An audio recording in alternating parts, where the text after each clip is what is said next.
स्वामी में लापरवाही नहीं होती। घर में आटा कम हो तो एक भी टुकड़ा छूटने वाला नहीं।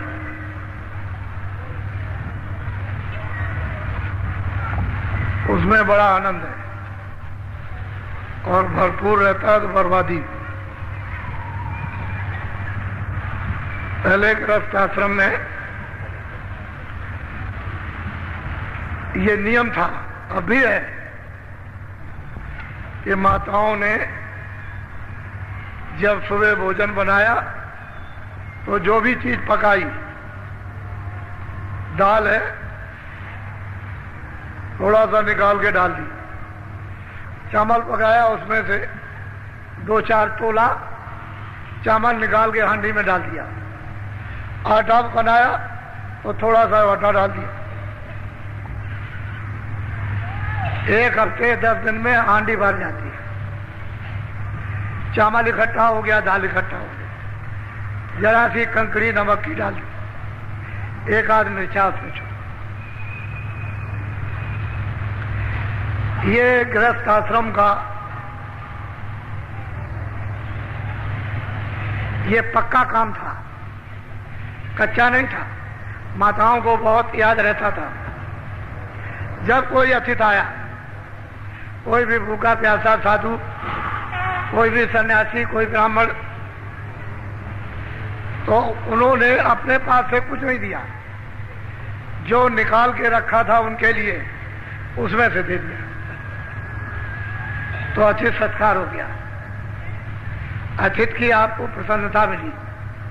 कोई महात्मा आ गए और उनके पास कुछ है तो आपको मुक्ति भी मिल जाएगी, ऐसे ही दे देंगे। कितने प्रसन्न हो जाएंगे, खुश हो जाएंगे। तुमने तो पुण्य कमाया, लेकिन पता नहीं पुण्य के किस समय पर वो पुण्य फलदायक हो गया। कोई महात्मा मिल गया, उन्हीं की सेवा में लगे तो आपका तो आत्म कल्याण हो जाए। ये नियम था और इससे घर गृहस्थी में कमी नहीं होती थी। हृदय में दया रहती थी, अतिथि सत्कार भावना। ये बहुत बड़ा गृहस्थ आश्रम का एक पुण्य कार्य था। अब लोगों ने सब छोड़ दिया, खत्म कर दिया। वैसे अपने लोगों की शिक्षा से बहुत जगह ये है तो लोग उसका पालन करते हैं, लेकिन गृहस्थ आश्रम में सबको ये पालन करना चाहिए। ये सबके लिए, किसी एक के लिए नहीं है। तो पता नहीं कहाँ उस पुण्य का सुजोग सही सही बैठ जाए, ये आत्मा मुक्ति पहुंच पा जाए।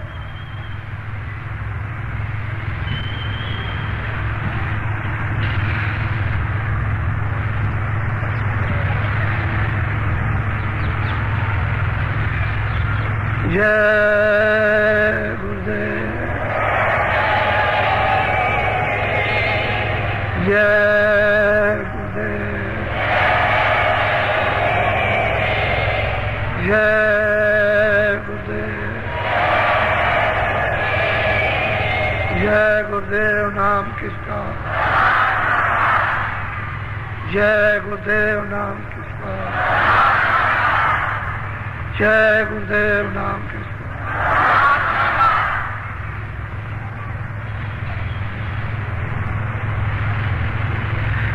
नर नारियों, बच्चे बच्चियों,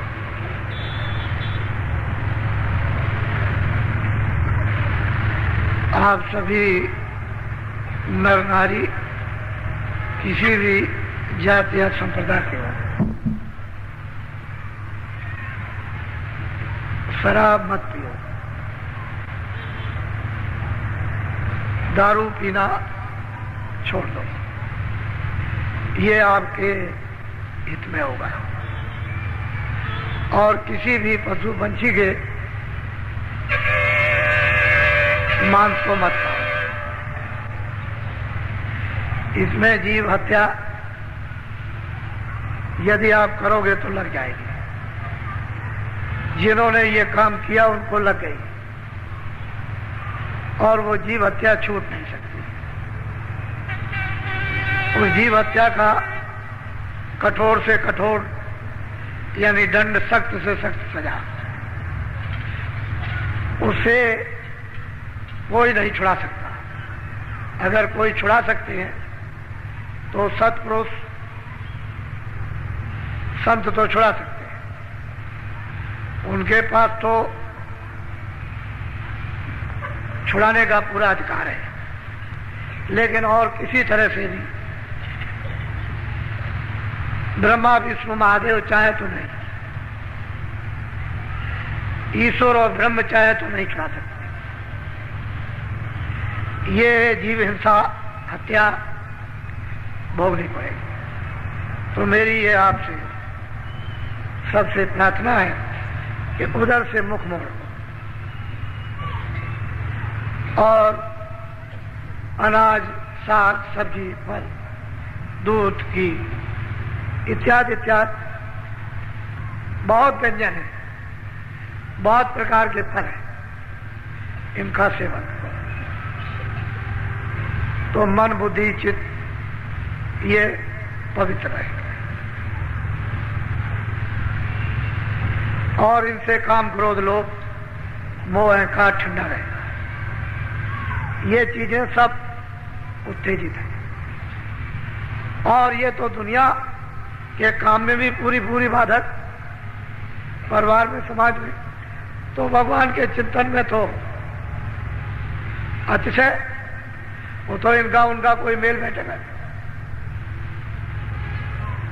इसलिए इनको तिलांजलि दे दो कि जो हमने किया है वो तो कर दिया, अब इसको नहीं करें। ऐसी मन में जब आप स्वयं निश्चय करोगे, धारणा मन में प्रतिज्ञा करोगे कि ये काम नहीं करना, तो देखो थोड़े दिनों के बाद तुम्हारे हृदय में दया का कितना बड़ा विकास होता है और बुद्धि, विवेक जागेगा। फिर देखो कि सत्संग में कितनी रुचि आती है कि बिना सत्संग के आपका मन भाएगा ही, अच्छा ही लगेगा। फिर तो यह होगा कि सत्संग मिलना चाहिए। तो जितनी चीजें ये छोटी छोटी जो पहाड़ हो ये बताई जाए तो इनका विसर्जन कर दो।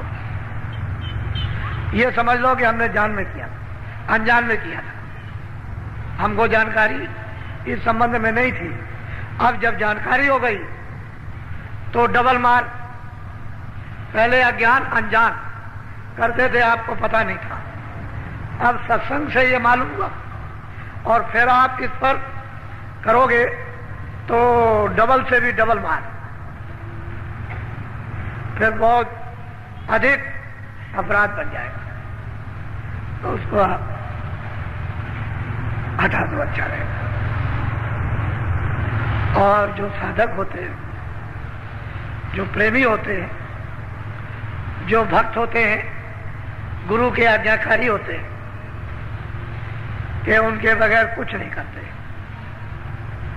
हर इच्छा को अपनी उनमें लय कर देते हैं। और ऐसे गुरु भक्त जिनमें प्रीत, प्रतीत, आस और विश्वास और साधना तन्मय होकर के करते हैं, उनको प्राप्त होता है,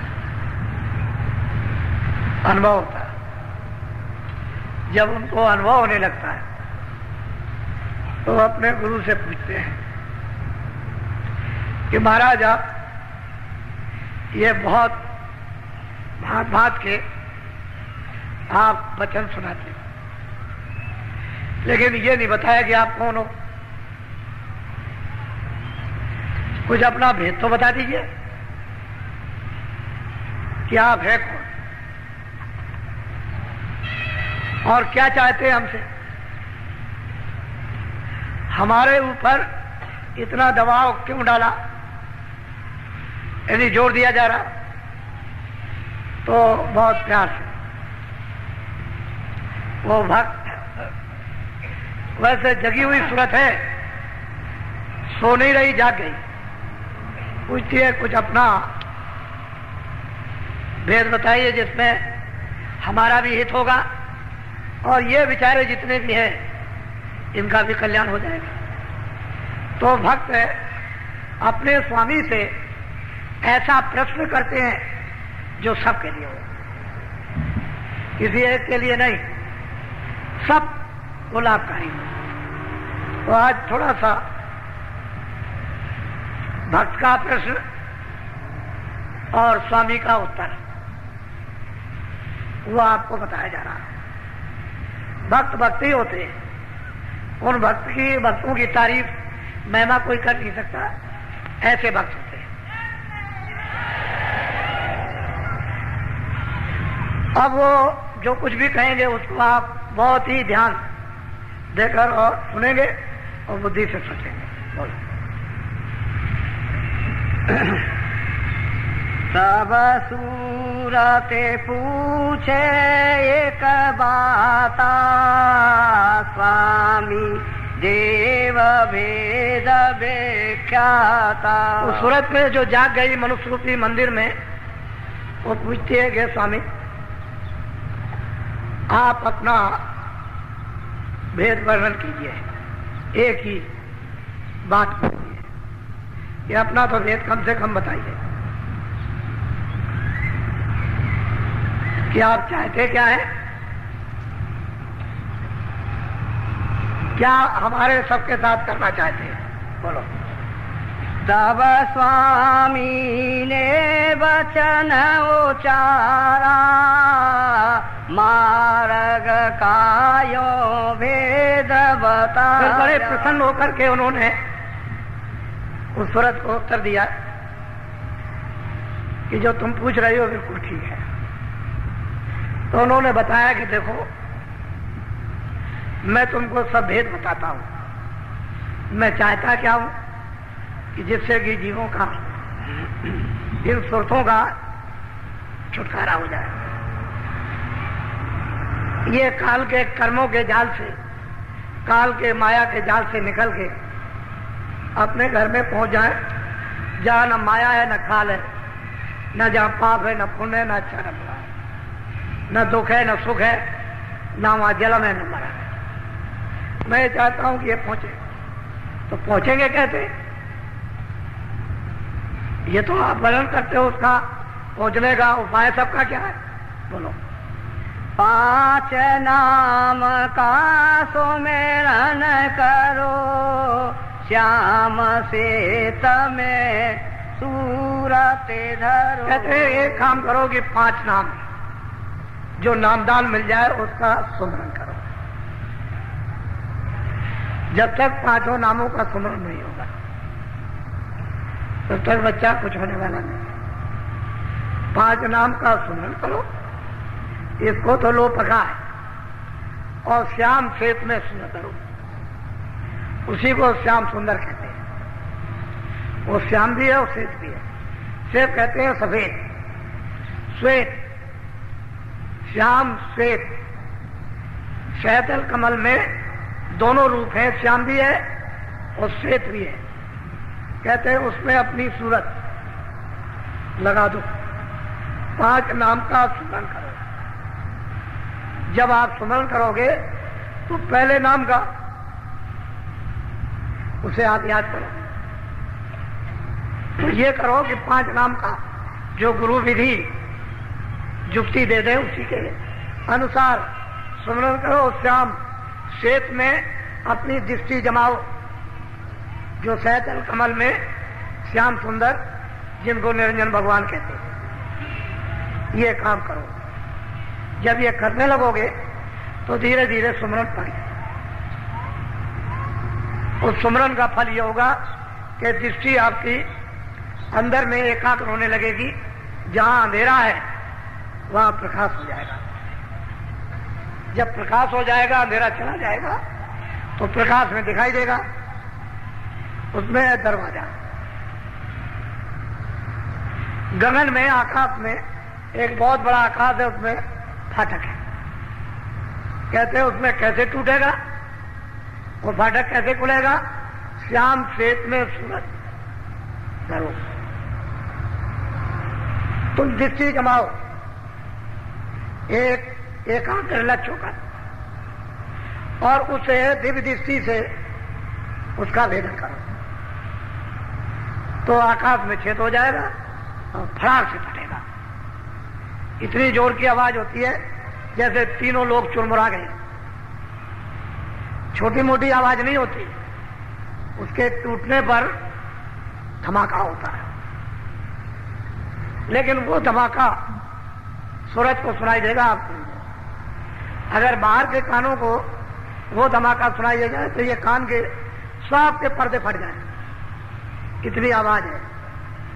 श्याम श्वेत में सूरज धरो, वो श्याम भी है और वो श्वेत, श्वेत तो गुरु बैठे हुए, और श्याम जो है वो निरंजन भगवान है।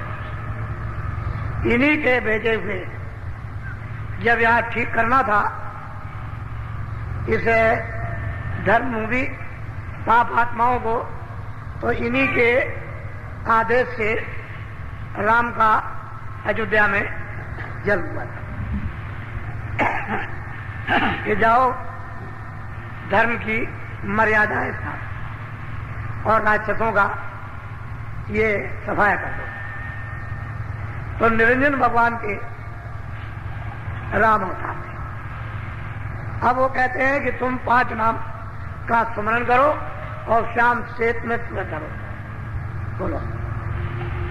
प्रथमे सुनो गगन में बाजा, घंटा शंख छाट। कहते हैं जब तुम्हारी सूरज उस श्याम श्वेत में जब लक्ष्य बना लेगी तो कहते हैं कि प्रथम पहले ही घंटे और शंख की आवाज घनाघन हो गई, सुनाई दी। तब आप इसको मिलाओ कि मंदिरों में क्या होता है। तो ये उसका एक नमूना है, नकल। इन मंदिरों में घंटा शंख बजाते हो, एक नकल है। वो तो निरंजन भगवान के मुख से ही घंटा शंख बजा, वहां तो बंद करनी होता नहीं। तो प्रथम सुनो गगन में बाजा, बाजे बजे, और इतने अद्भुत आनंददायक मीठे बाजे, ऐसा मालूम होता है कि अमृत से सने हुए। सुनो गगन में घंटा और शंख, ये सुनने को मिलता है। जब ये मिल जाए, उसको सुनाई दे, तो बहुत सी आवाजें चारों तरफ से प्रकट हो जाती है। ऐसा मालूम हो रहा है कि अनंतों आवाजें उत्पन्न हो रही। फिर उसको धीरे से घंटे और शंख की आवाज को छाट लो, धीरे धीरे धीरे धीरे छाटते छाटते सब आवाजें जो अन्न आ रही थी बंद हो जाएगी। उस आवाज के सामने वो आवाजें लय हो जाएगी, बंद नहीं होती, उस आवाज में सुनाई नहीं देती। जैसे कोई अब आवाज हो रही है और आप बोलते रहो छोटी मोटी आवाज से, तो सुनाई नहीं देता है। इसी तरह से वो इतनी बड़ी आवाज, यानी इतने बड़े बाजे आवाज करते हैं कि छोटी मोटी वहां पर आवाजें राग रागनी दब जाती है, उसके सामने सुनाई नहीं देती।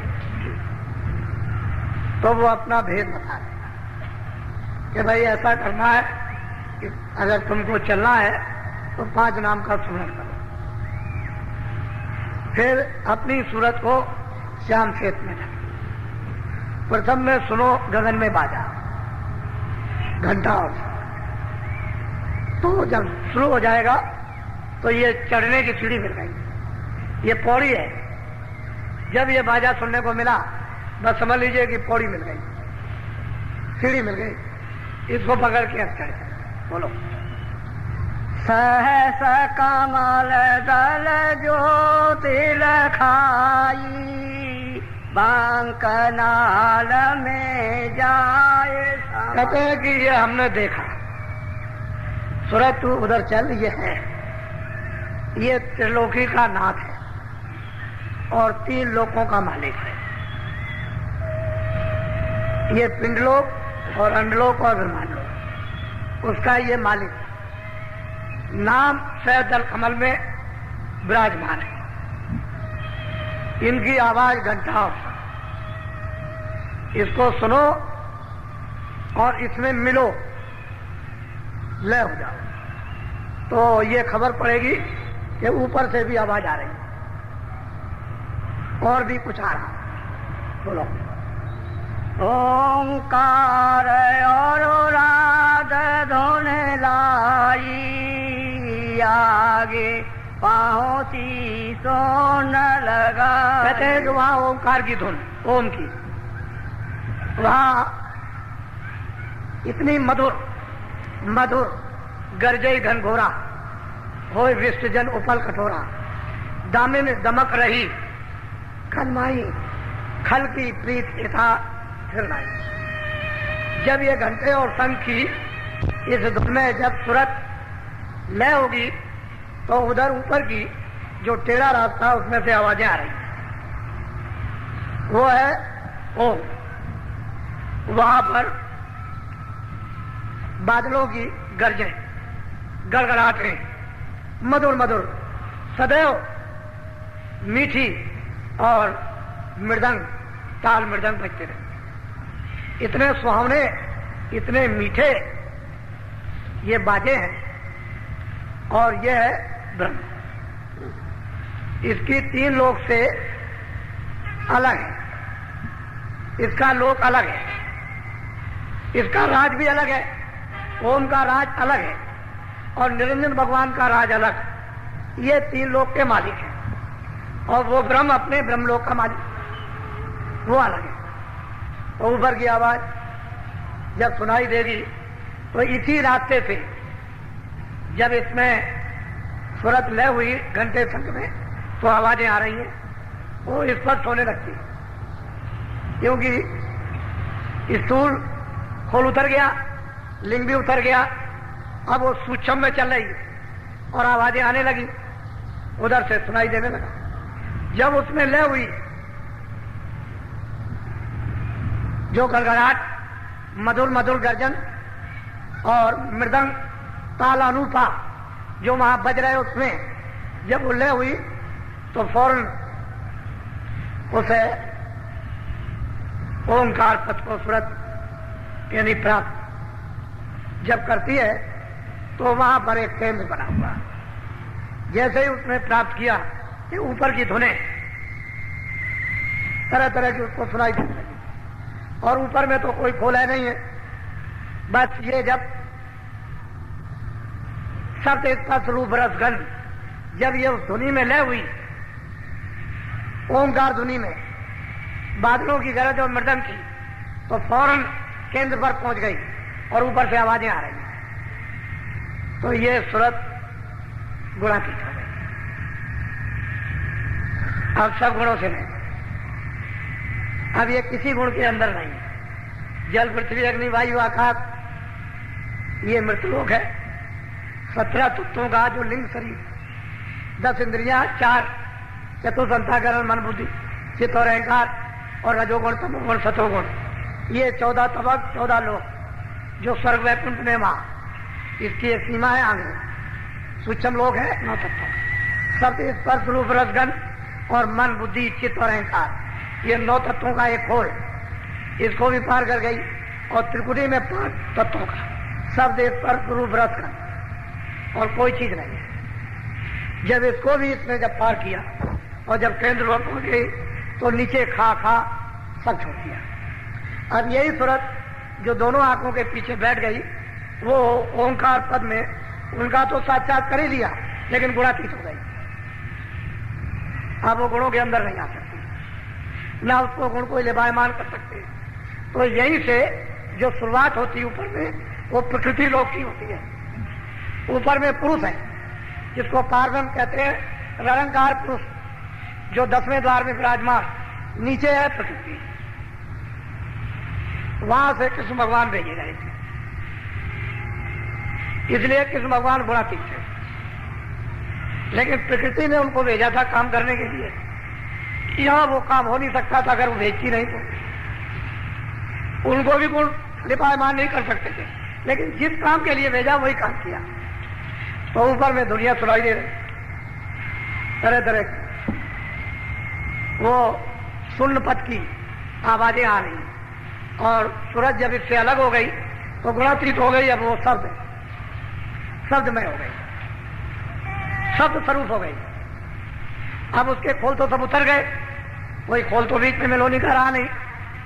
तो बस फिर क्या बात, फिर तो जब शब्द रूप हो जाएगी तो एकदम से मिट्टी चली जाएगी। बोलो। आगे पहुंची सोनम जार, रंकार धोने सोनी। बहुत प्यार से समझा रहे हैं भक्तों। तो देख भाई यहाँ के तो तुम हो रही, रास्ता तो चढ़ने का ये, घर में पहुंचने का। जब उसने उस आवाज को रंकार की तिंगरी सारंगी सुनी तो उसमें लय हो गई। फिर तो उसको सहूलियत हो गई, कोई बंधन नहीं रहा इधर का, कोई चिंता, कोई फिक्र, कोई लगाव। किसी तरह मन को भी छोड़ दिया, बुद्धि को भी छोड़ दिया, चित्त को भी छोड़ दिया, काम क्रोध भी छूट गए, ये सबसे अलग हो गई। प्राण भी छूट गए, सब नीचे रह गए, अपने अपने भंडार में ले हो गए।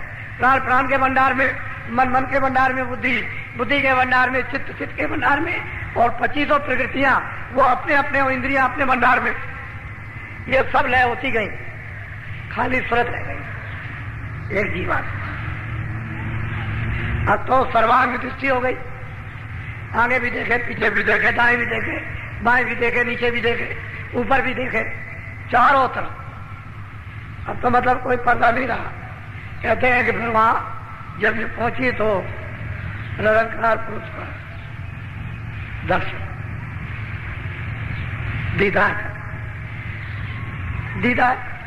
वैसे तो ये दोनों पके हुए हैं, दोनों पूरे, प्रश्न करने वाला भी पूरा और जो गुरु है वो भी पूरे, दोनों पूरे हैं, उनमें कमी किसी में नहीं। लेकिन अब यह है कि गुरु है। ये प्रश्न क्यों किया गया आपके लिए, जगत के जीवों के लिए? ये कैसे पहुंचेंगे, कहां कहां होकर के जाएंगे?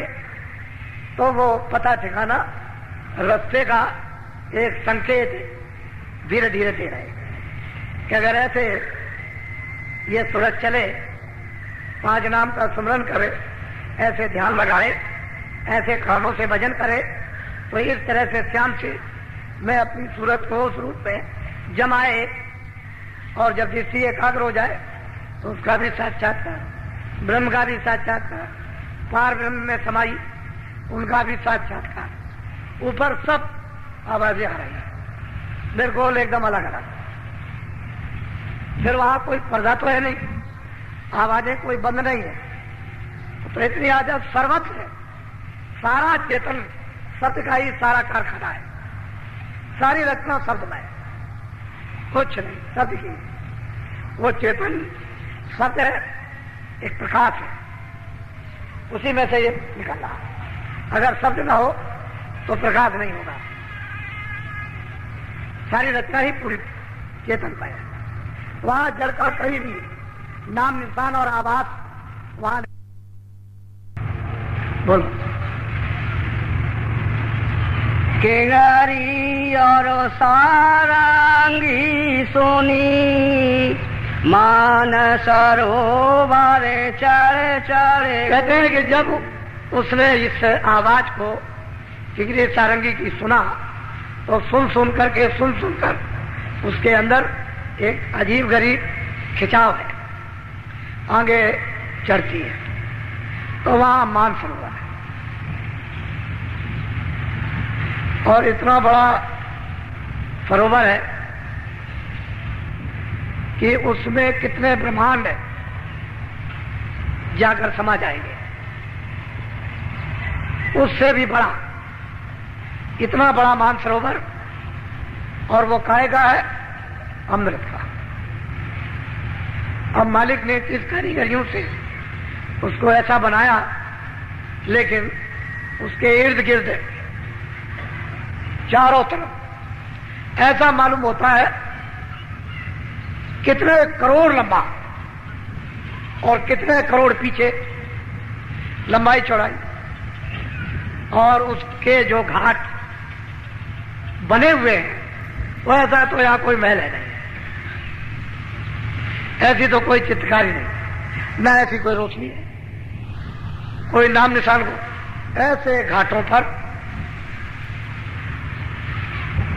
असंख्यों उन घाटों पर रूहें स्नान भी कर रही हैं और अमृत पी रही हैं। वो तो दृश्य है।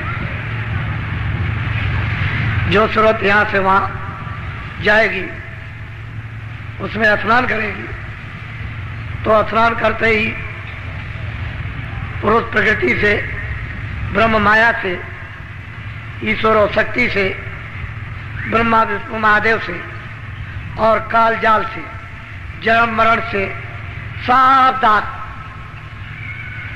छूट गए। उसका यही स्नान, वहां से वह ऐसी रोशनी कहीं से, यानी ऐसा प्रकाश लाइट पड़ रही है, ऐसी अद्भुत लाइट जैसे कि वहीं पर वर्षा हो रही है। उसमें रुए जीवात्माएं स्नान कर अमृत पीकर इतनी ताकतवर, इतनी प्रकाशमान, इतनी शक्तिदायक हो जाती हैं कि उनका मुकाबला क्या होगा। ये जो सूरत दोनों आंखों के पीछे जो बैठी हुई है, जब ये यहां से वहां पहुंच जाएगी और हंसों के साथ जब वहां मिलकर अपना रूप हंसनी धारण करेगी और अमृत पिएगी, तो फिर क्या वर्णन होगा। तो रास्ते का एक चिन्ह बता रहे हैं। ये चिन्ह है रास्ते के कि ऐसे ऐसे तुमको जाना है, ऐसे ऐसे चढ़ना है, इस सहारे से ये भेद चढ़ने का है। यहाँ ये मिलेगा, यहाँ ये मिलेगा, यहाँ ये मिलेगा, यहाँ ये मिलेगा, ऐसे ऐसे चढ़। तो वो तो सूरत पहले ही चढ़ गई, तभी उसने प्रश्न किया है कि ऐसा प्रश्न किया जाए कि सभी जीवों का उससे लाभ हो, हित हो जाए। ऐसा प्रश्न हो कि किसी का लाभ ना हो। तो प्रश्न करने वाली भी पूरी और जिससे प्रश्न कर रही हो गुरु भी पूरे, इनमें से कोई अधूरा नहीं है। अगर वो नहीं जानती होगी तो प्रश्न क्या करेगी, बोलो। आगे महासोना मैदाना, जहाँ चार धोने ते मेरे समाना। कहते हैं कि आगे महासुन का मैदान है, वहां पर वो महाकाल विराजमान है। उनको महाकाल पुरुष इसलिए कहते हैं, वो इतना महा मैदान है कि उस इतना प्रकाश है कि उस प्रकाश को पार करना सुरतों के लिए बहुत मुश्किल है। जब वो स्नान कर लेती है मानसरोवर में, तो उनको इतना प्रकाश ऊपर से मिलता है कि वो उसको बर्दाश्त करती है। अगर उनको मानसरोवर में बर्दाश्त करने का प्रकाश न मिल जाए तो उस मैदान प्रकाश में कोई जा नहीं सकता। तो आगे महासुन का मैदान बहुत, वैसे रचना तो गजागज है, कोई ऐसा ही मैदान नहीं है, कोई भी एक तिल भर भी, एक कण भर भी रचना से खाली नहीं। ये महासुन का मैदान है। आगे भंवर गुफा स्थान है, वो सोहंग पुरुष विराजमान है। उनका अधिकार ब्रह्म पर भी है और पारब्रह्म पर भी और ईश्वर पर भी, सब अधिकार लेकर के बैठे हुए हैं। और यहां तक तो महाप्रलय होती है, इसके आगे कोई महाप्रलय नहीं है। ये मैदान बहुत बड़ा है। आगे महासुन है, जिसको महाभंवर गुफा कहते हैं। उस पर वो सोहंग पुरुष विराजमान है और वो वहां एक इंडोला पड़ा हुआ। ये सब उसी धुरा पर सब के सब झूल रहे हैं। इतनी तेज चक्कर से पूरे के पूरे मंडल झूल रहे हैं, ऐसे चल रहे हैं। ऊपर से देखने में आता है कि सारे मंडल घूम रहे हैं इस तरह। ऐसा धुरा चला, कितने युग कितने कल बीत गए बराबर यही। इससे ये सब चक्कर घूम रहा, स्वर्ग भी घूम रहा, ब्रह्मांड भी घूम रहा, पार ब्रह्मांड भी घूम रहा, पूरा का पूरा ये।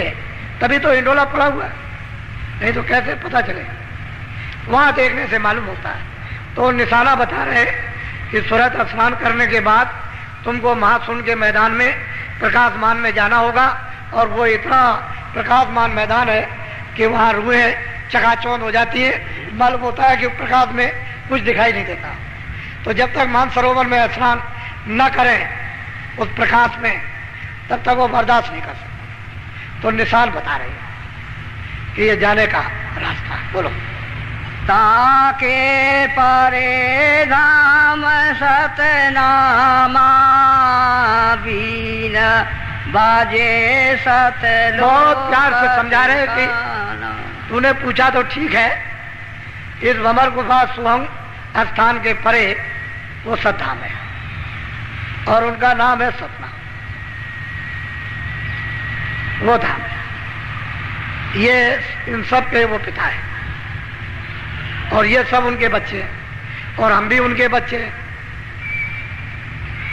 ये वही से सब कुछ मिला। ये जीवात्माएं भी सतधाम से, सतलोक से ये भेजी गई, और ये अलग अलग मंडलों में, ब्रह्मांडों में तकसीम कर दी गई। कहते हैं आगे सतधाम है। बोलो।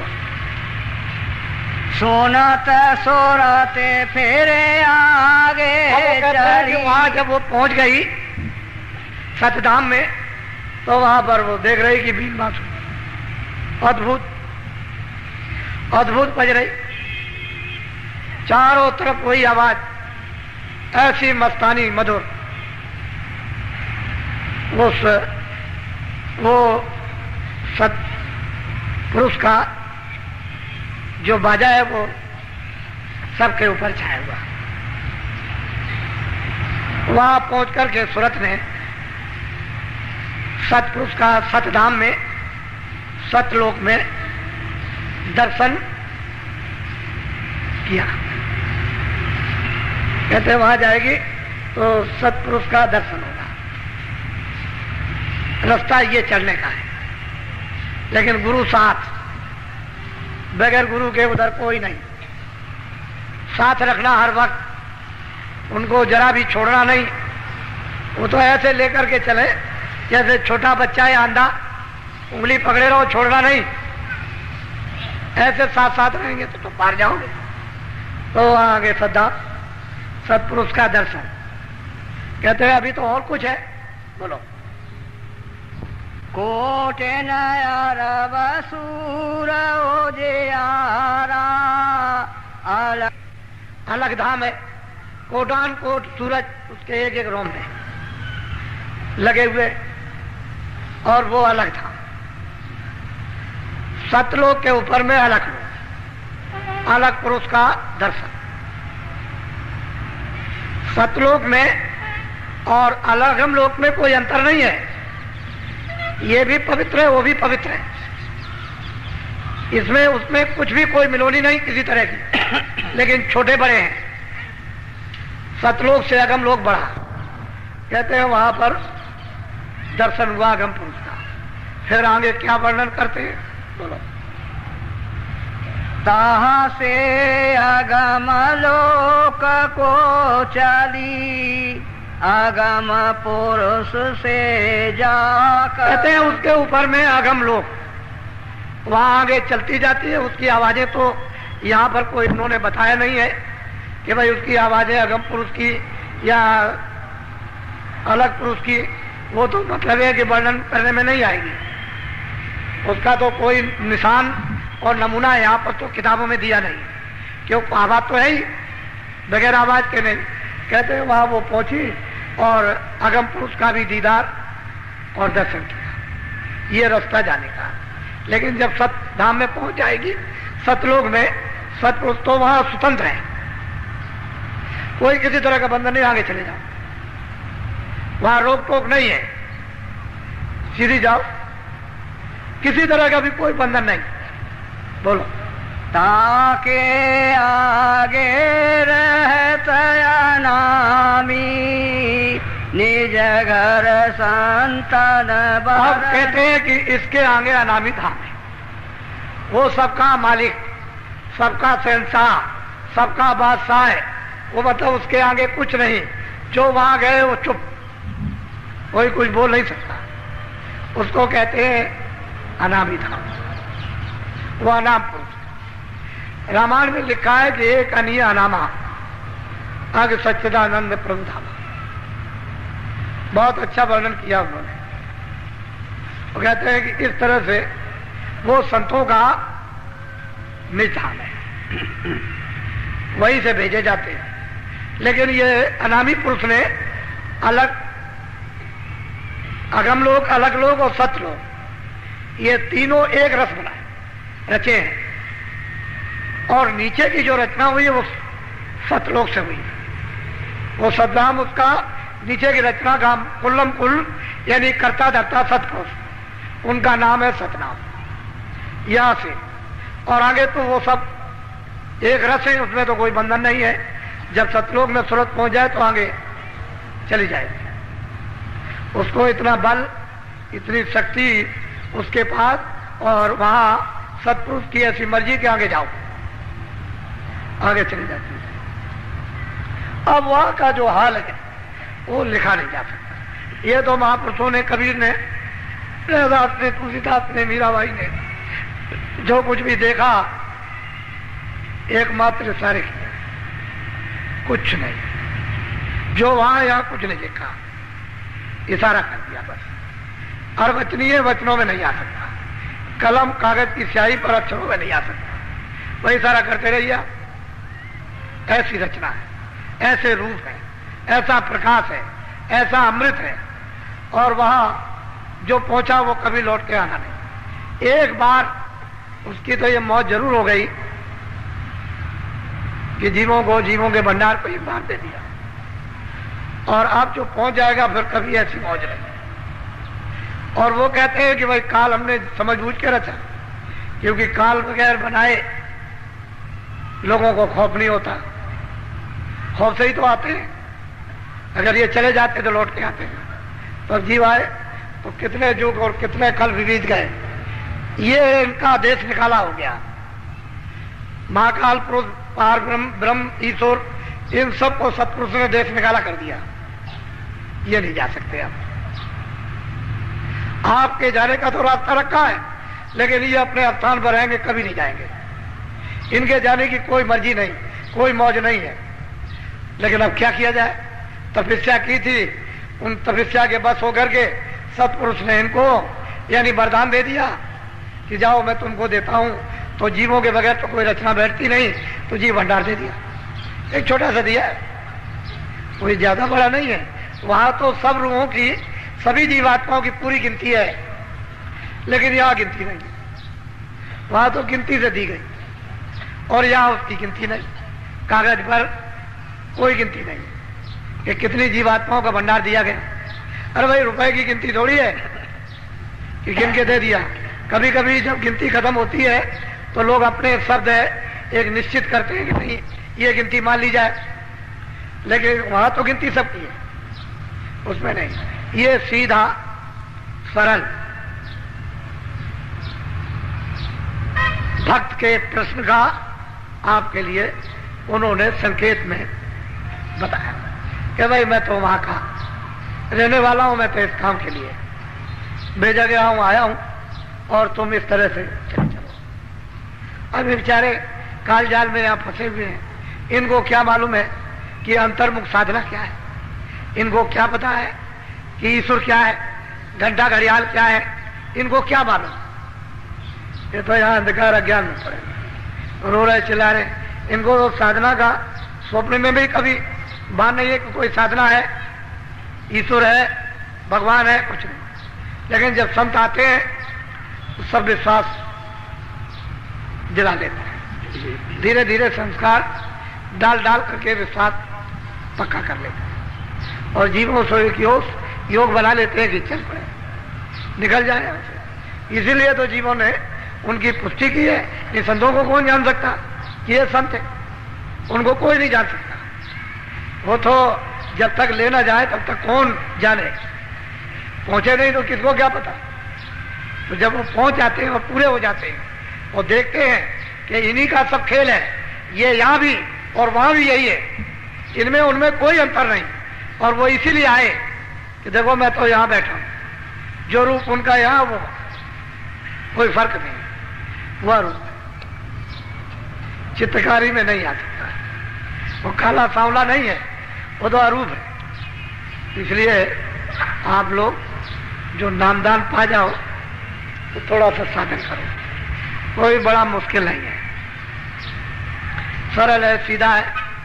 केवल थोड़ा सा मन पर घेरा घेरी में दबाव पड़ेगा कि भाई यहां से मन हटा लो, यहां से रोक लो, बुद्धि को चित्त को रोककर समय अभ्यास, समय भजन के वक्त इसको रोको और कानों के साथ में लगाओ। तो जो तुम इंद्रियों से इसको रस मन को देते हो वो तुमको शब्द से मिलने लगेगा। वो तो गहरा रस है, गहरी ठंडक है, गहरी खुराक है। अगर कहीं वो नशा चढ़ गया तो उतरने वाला नहीं। इसीलिए लोग चीखते रहते हैं, कहते भाई इसको क्या हो गया, ये पता नहीं, बदल गया, बदलता ही नहीं। तो उस पर गहरा रंग जब चटक चढ़ जाता है मस्ती का तो बदलता नहीं है। सब चीखते रहो, पछताते रहो, कोई कुछ नहीं कर सकता। लेकिन जब तक रंग नहीं चढ़ा तब तक आप भटक रहे। तो धीरे धीरे जो मिल गया वो आप धीरे से करो। तो देखो घट में घाट खुल जाएगा, जीवात्मा जाग जाएगी, कान खुलेंगे आपके, धीरे से सुनने लगोगे, देखो शक्ति प्रदान होने लगेगी, ज्ञान होने लगेगा, भ्रम खत्म हो जाएगा, शंकाएं चली जाएगी। क्योंकि शब्द के साथ तो कोई शंका है नहीं है। जब शब्द से जुड़ोगे शंका अपने आप है। शंका तो अज्ञान है, वहां ज्ञान मिलने लगेगा, शंका किस बात? तो सब गुण है उस शब्द में, नाम में। और नाम जी जब जागे जोगी, तो इसलिए 5 नाम का सुमरन करो। वो आपको बड़ा सरल बताया गया कि सुमरन को पहले पका लो, और जब ऐसे ध्यान पर बैठो तो जरा सा शरीर को थोड़ा सा भूलो, 10 मिनट 15 मिनट के लिए ऐसे बैठ करके जरा भूलो। जब शरीर को थोड़ा सा जब भूलने लगोगे और मन बुद्धि चित्त ये जीवात्मा के आंख के सामने जब साथ देगी तो इधर से सब बुलावा शून्य होने लगेगा। आपके विचारों में कोई चीज याद नहीं रहेगी। इसको कहते हैं शरीर भूलना। जैसे ही बुद्धि मन और चित्त सूरत के साथ काम करने लगे कि अब ये चीजें भूलने लगे, और उधर शब्द काम करने लगेगा, तो ये सूरत मन दोनों शब्द को पकड़ लेंगे। तो ये आसानी से जुक्ति लेकर के काम कर डालो, इसमें ढील मत करो। अब दया तो मालिक की आपको मिल रही हर तरह से, और उस दया को समझदारी से ले ही लेना चाहिए, ताकि बाहर भी और अंदर भी काम कर जाए। अंदर तो उसका स्थान बना लो, फिर बाहर भी काम आ जाएगी। कोई चीज जमा तो करो, जब ज्यादा इफरात हो जाए तो किसी और के भी काम आ जाए। फिर महात्माओं के पास तो भंडार होता है, उनके पास तो कुछ खत्म होने वाला नहीं कि उसमें से कुछ घट जाएगा, घटेगा कुछ नहीं। वो तो जैसा उचित है आपको समझेंगे वैसा ही काम करते हैं, जिससे आपका लाभ फायदा हो जाए और दोबारा पुनः ये जीवात्मा वापिस लौट करके न जाए और चढ़ चले। तो यहाँ घर आपका नहीं है, ये है परदेश। आज होगा अभी नामदान। कुछ लोग नए भी आ गए जो ये इच्छा लेकर आए हैं कि भाई 7 दिनों का साधना कार्यक्रम, इसमें नामदान होगा, तो चलो नामदान ले आए। 2 दिन सत्संग सुनेंगे, कुछ वहाँ करेंगे भी, समझेंगे भी, कुछ याद भी कर लेंगे, फिर घर लौट करके प्रतिज्ञा करके दृढ़ता ले करके कुछ करेंगे, कुछ चलते चलाते कुछ अपना भी भला हो जाए, नहीं तो दुनिया की ये मुसीबत तुम्हारे कर्मानुसार जो बादलों की तरह से छाई जा रही है और उसकी आभास आप सब लोगों को मालूम होने लगा कि आगे तकलीफ आने वाली है। सही बात है, तकलीफ आने वाली, वो कोई महात्मा का श्राप तो नहीं है कि भगवान ने आपको श्राप दे दिया, ये तो सब कर्मों का खेल होता है, उससे ये तकलीफें आती। आत्मा चाहते हैं भाई किसी तरह से तुम बच जाओ, ऐसे धीरे से निकल जाओ, तकलीफें बगल से निकल जाओ। और तुम अगर नहीं जानोगे, नहीं निकलोगे तो सीधे तकलीफ में कूद पड़ोगे, तो तकलीफें आपको चाट जाएंगी, भस्म कर देंगी, तो वैसे ही रह जाओ, चले जाओ। दुनिया को रोते चीखते चिल्लाते तो समय काल, उस समय लोगों ने, योगियों ने, ज्ञानियों ने, सब ने देखा, अभी देख लेंगे, उसमें बात क्या है। तो आप नामदान ले लो। इसमें दो बंधन है, एक तो नशीली चीज जो बुद्धि को पागल करती है, बीड़ी तंबाकू नहीं, हुक्का। इसलिए आपको ये कहा जाए कि खाना मत खाओ, कपड़े मत पहनो, काम मत करो, बच्चों में मत रहो, तब कहो। खेती करो, दुकान करो, दफ्तर करो, दवा लो, आप कपड़े पहनो, खाना खाओ, 100 बार, बच्चों की सेवा करो, अतिथि सत्कार उनका करो, आपका वो करें, सब करें। भाई बाद में तो समय बच जाए तो भजन कर, यही तो कहा जाता है। जब कोई काम ना हो तब कर लो, उतना तो समय आते थे। अगर नहीं देते हो तो तुम झूठे हो। तुमने गर्भाशय में वादा किया था कि अब की बार मुझे इसे काल कोठरी से निकाल दीजिए, महान वेदना हो रही है, मैं आपका जरूर बदलूंगा। तुम बड़े वादा खिलाफ निकले, बड़े झूठे निकले कि तुमने अभी तक शुरू नहीं किया, इतनी प्रतिज्ञा करी, एक भी पूरी नहीं की। फिर वो पूछेगा कि तुमने प्रतिज्ञा की थी और ये पूरा क्यों नहीं किया, तो क्या जवाब दोगे उसके सामने? उसने तो काया दी, इसके लिए थोड़ी दी है कि बुरे काम करो, अच्छे काम करने के लिए अच्छे काम करो। बुरा करोगे तो फिर वो सब पूछेगा, मुजरा लेगा, सब ले लेगा, छोड़ेगा कुछ नहीं। अच्छा काम करो जो फिर कुछ मांग ना सके। तो अब आप इसको समझ लो, नामदान लो। जो कुछ भी आप, आज भी लोगों ने मुझसे कहा, नए लोगों ने, कि मैं भजन पर ध्यान पर बैठा था तो मुझे कुछ सुनने को, कुछ देखने को मिला।